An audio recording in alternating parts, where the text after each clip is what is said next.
On Saturday, April 17, 2021, Fearless transited the Panama Canal heading north from the Pacific Ocean back towards the Caribbean Sea. The Bridge of the Americas and the port facilities at Balboa looked beautiful as we rubbed the sleep out of our eyes and made our way towards the Miraflores locks.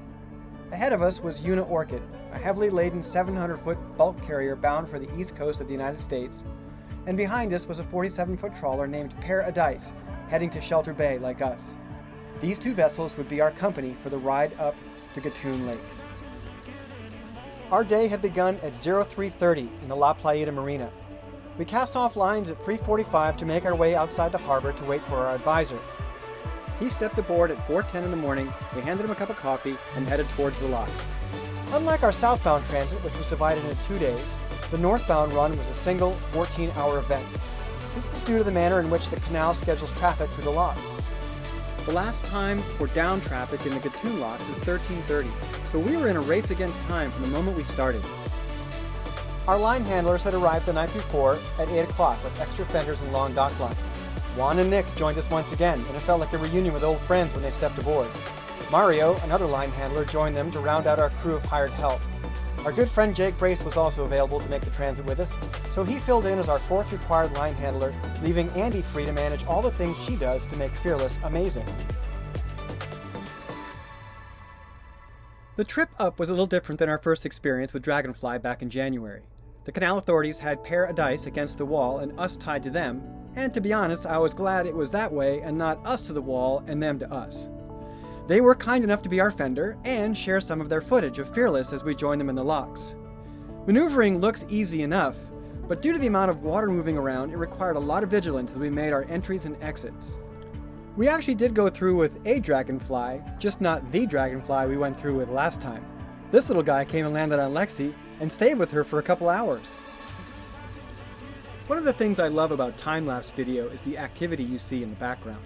People, trains, ships, cars, gates closing, the rails coming up, and kids. Lexi and Gavin are hilarious in time-lapse. It makes me want to tape a GoPro to them and see what a day looks like from their perspective at their attention span. Anyways, speaking of attention spans, things were not going as fast as we hoped. As we were quickly learning, heavily laden Panamax ships require extra time in the locks, and Una Orchid was moving very slowly. Once we were through the 2 Miraflores locks, we had to transit the 1-mile-long Miraflores Lake to get to the Pedro Miguel lock, which would be our final step up to the Gatun Lake level. Gavin's principal assignment for the transit was to make sure that the GoPro was charged and recording. He took this job very seriously, and thanks to him we have this great footage. Things were a little different in the Pedro Miguel lock. Paradise was on the right-hand side, so it made my approach a lot easier since our helm station's on the starboard side and I could gauge the distance a lot easier. But with Una Orchid moving so slowly, we were starting to get a little bit nervous about making our down traffic time on the other side of the lake. Lexi didn't seem too concerned about the waiting. She and Nick taught each other card tricks while Mario and Juan took naps and checked their phones. We got a chance to catch up on a little coffee, have a snack, and wait. This is a good time to mention that we hired an agent to help us sort through all of the administrative and operational requirements to get through the canal. We used Eric Galvez, and he was fantastic, responsive, on top of all details, and so helpful. Hiring an agent did add some expense to our canal transit, but it was 100% worth it, and Eric was the best. We cannot recommend him enough. The boys said that this guy in front of us is too heavy. Slow going. We should have been halfway through the lake by now. We finally got moving again once Una Orchid cleared the lock. Ahead of us lay the 8-mile-long Culebra Cut, then the remaining 22 miles of man-made lake. The canal is an amazing feat of engineering, but the Culebra Cut is a reminder of what we are capable of achieving with blood, sweat, and tears. When French engineers under the direction of Ferdinand de Lesseps tried building the canal, they tried to do so at sea level using the Chagres River, but flooding was a major problem. American engineers dammed the Chagres River to create the deepwater Gatun Lake, which was a bold decision. The problem was that the river starts in the middle of the Panama Isthmus and bends north, so it was necessary to excavate a path to the Pacific where no riverbed existed. This 70-foot deep ravine was one of the most challenging aspects of the canal's design. We were only 20 feet from shore, but we were in 55 feet of water. It was incredible.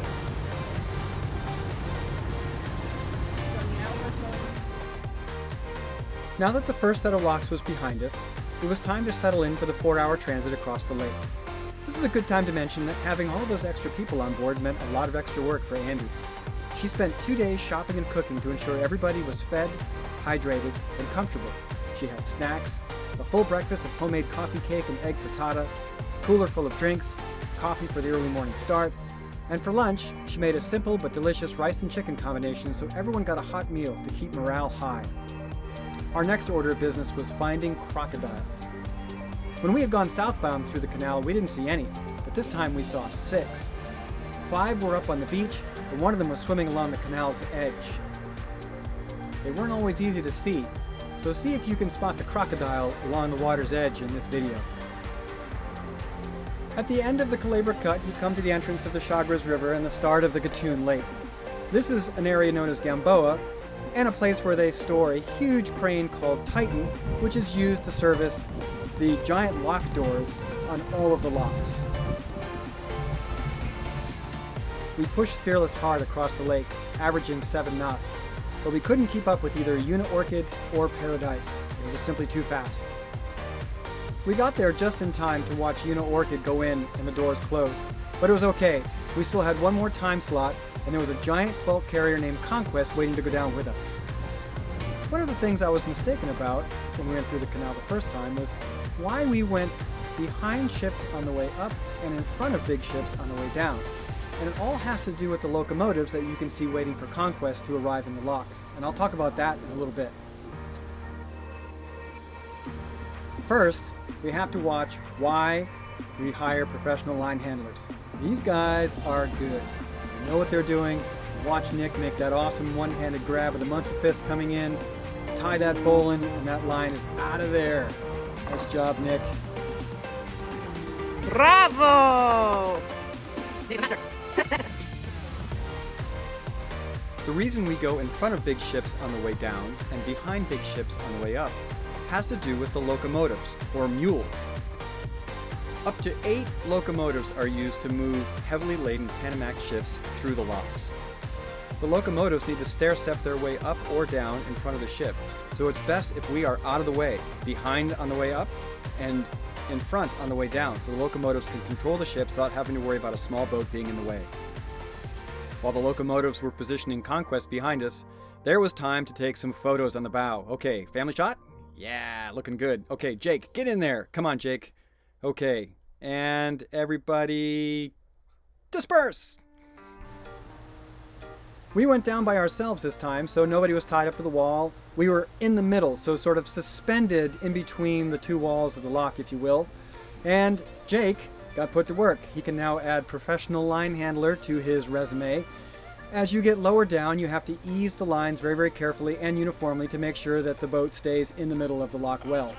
There's a lot less force on the boat as the water drains out, so it's not like a giant bathtub where we start spinning around in the bottom as we get close to the drain.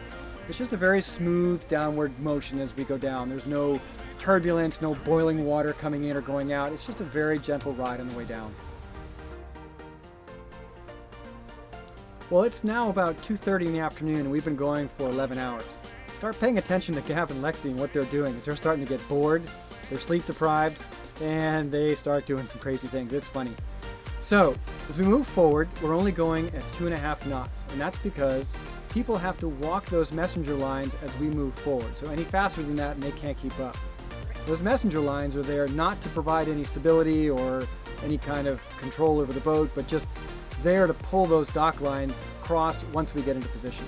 We're going to move all the way up to the head of the lock, so we're only about a boat length from the doors. It's a really strange sight when you go up to those doors and there's just a 35-foot drop in front of you.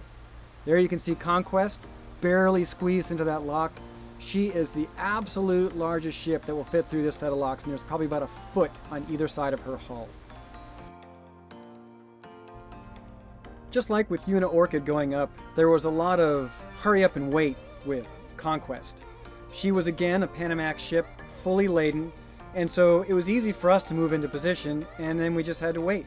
There was just a lot of waiting for her to get carefully and slowly moved forward as those locomotives were tugging, making sure that she was getting into position and not banging against the walls.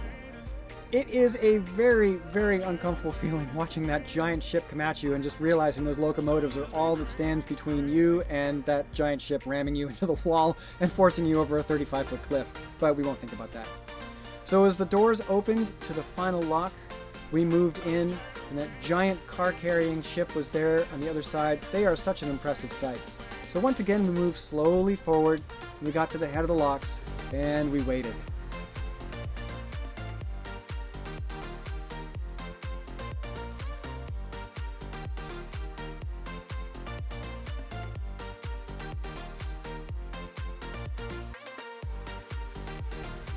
When those last set of lock doors finally opened, we were so relieved.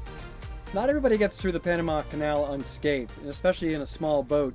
There are a lot of things that can go wrong. You're dealing with huge forces, big ships, a lot of moving parts, a lot of strong currents. So it's not a foregone conclusion that you'll make it through without a scratch, but we've now been through twice, and we were very fortunate that everything worked out well. It was flat calm on the Caribbean side when those doors opened. We couldn't believe it. We had never seen it like this over here.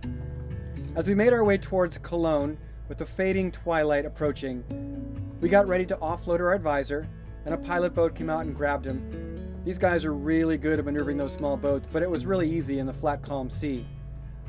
Once our advisor was gone, we crossed the main channel and then headed over to Shelter Bay.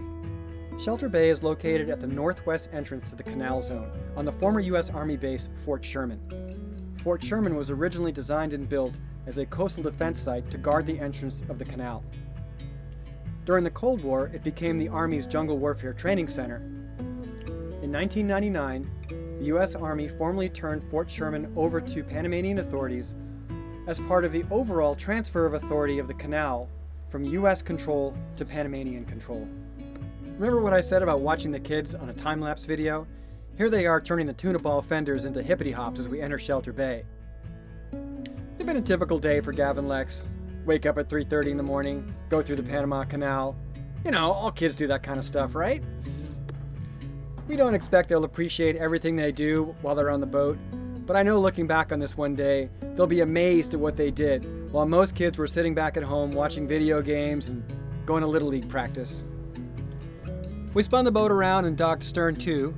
As the bow swings, you'll see a mega yacht come into view. That belongs to John Henry, principal owner of the Boston Red Sox. There's no doubt in my mind that this is a very unique and rewarding life. Going through the Panama Canal is challenging, it's stressful, but what an incredible event for two young kids to experience before they're even 15 years old. Juan, Nick, and Mario helped us tie Fearless to the pier, and that was that. They grabbed the extra fenders, the long dock lines, and they were gone. Put the day in the books, and put Fearless to bed.